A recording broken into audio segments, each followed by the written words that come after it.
नमस्कार। शब्दकोश के जन सरोकार में आपका स्वागत है। मैं मोहनलाल मोदी आज फिर मौजूद हूं आम आदमी के मुद्दों के साथ। आज हम बात करेंगे प्याज की। सब जानते हैं प्याज आम आदमी के जीवन का महत्वपूर्ण हिस्सा है और ये अब मूलभूत आवश्यकता की वस्तुओं में शुमार है।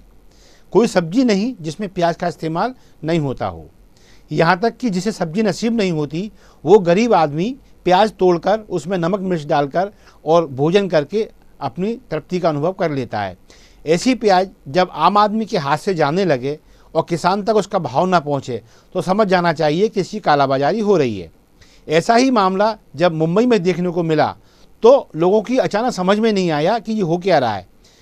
अधिकांश विधायक प्याज की मालाएं पहनकर और विधानसभा के सामने पहुंच गए, मुख्यमंत्री के सामने विरोध प्रदर्शन किया। अब आगे महाराष्ट्र की सरकार क्या कदम उठाती है ये बात गौर करने लायक होगी, क्योंकि महाराष्ट्र का बहुत बड़ा भूखंड, बहुत बड़ा रकबा प्याज की खेती करता है। सभी जानते हैं नासिक प्याज की बहुत बड़ी मंडी भी है और जब महाराष्ट्र से प्याज निकलती है तो मध्य प्रदेश में भी और मध्य प्रदेश के भाव पर इसका प्रभाव पड़ता है। ठीक है, आज मध्य प्रदेश बहुत भारी तादाद में प्याज का उत्पादन कर रहा है और यहाँ भी कई मंडियाँ प्याज की महक से कहना चाहिए सरोबार होने लगी हैं।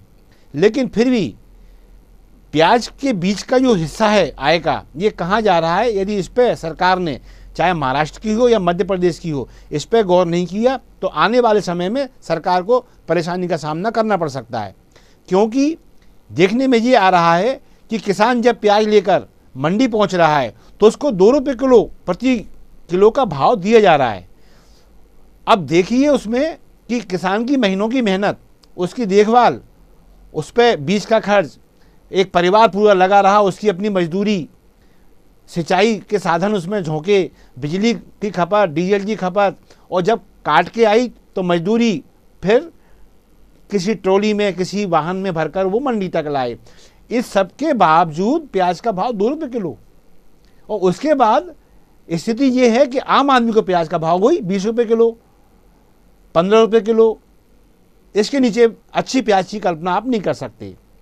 तो सवाल ये उठता है कि जब किसान को 2 रुपये किलो का भाव मिल रहा है तो फिर आम आदमी को 15 और 20 रुपये किलो प्याज क्यों खरीदनी पड़ रही है?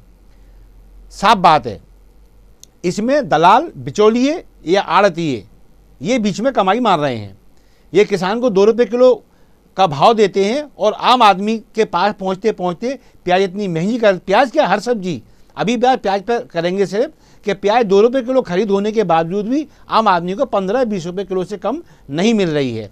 तो फिर ये जो कहना चाहिए कालाबाजारी का एक फंडा है, ये अभी हाल ना सही कुछ देर बाद मध्य प्रदेश को प्रभावित करने वाला है, क्योंकि नासिक की बहुत सारी प्याज मध्य प्रदेश में आती है।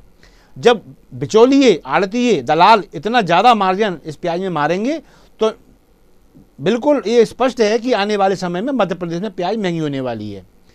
अभी तो प्याज की नई आवक है तो ठीक है, कुछ पुरानी जो कहना चाहिए बम्पर जो वो था स्टॉक, वो मार्केट में दबाव बनाए हुए है तो प्याज हाथ से नहीं निकल पा रही है। लेकिन जब ये पुरानी प्याज की आवक ख़त्म हो जाएगी या ये पुरानी प्याज समाप्ति की ओर चली जाएगी और नई प्याज मात्र मार्केट में रह जाएगी और किसानों के यहाँ से ये निकल चुकी होगी, तो ये प्याज उस वक्त कहाँ होगी? कोल्ड स्टोरेज में, आड़तियों के कब्जे में। ऐसे में ये प्याज का मनमाना दाम वसूल करने वाले हैं। सरकार ने समय रहते ध्यान नहीं दिया तो भारी परेशानी का सामना करना पड़ सकता है, क्योंकि ये विधानसभा चुनाव का भी साल है और हम सभी को ये नहीं भूलना चाहिए कि ये वही प्याज है जिसने अटल बिहारी वाजपेयी की सरकार को निगल लिया था। तो ये आम आदमी है, इसे कितनी भी सुविधाएं आप देते रहिए, ये अपने अधिकारों के प्रति जागरूक है। यदि इसके अधिकारों पर डाका पड़ा और इसे प्याज 2 रुपये किलो की प्याज यदि 15-20 रुपये किलो भविष्य में इससे अधिक महंगी खरीदनी पड़ गई तो फिर ये सरकार पर अपना नजना निकालने वाली है। इसलिए जनता की भावनाओं को समय रहते यदि मध्य प्रदेश शासन और महाराष्ट्र सरकार समझ जाती है तो ये उसके लिए अच्छा होगा। वरना आने वाले समय में जहाँ जहाँ विधानसभा चुनाव होने हैं और वहाँ यदि प्याज की मारामारी मची तो फिर वर्तमान सरकारों को इसका खामियाजा चुनाव में भुगतना पड़ सकता है। इसके बाद अपनी बात को यहाँ विराम दूंगा। नए किसी मुद्दे के साथ बहुत जल्दी आपके समक्ष उपस्थित रहूँगा। तब तक के लिए मोहनलाल मोदी को दीजिए इजाज़त। नमस्कार।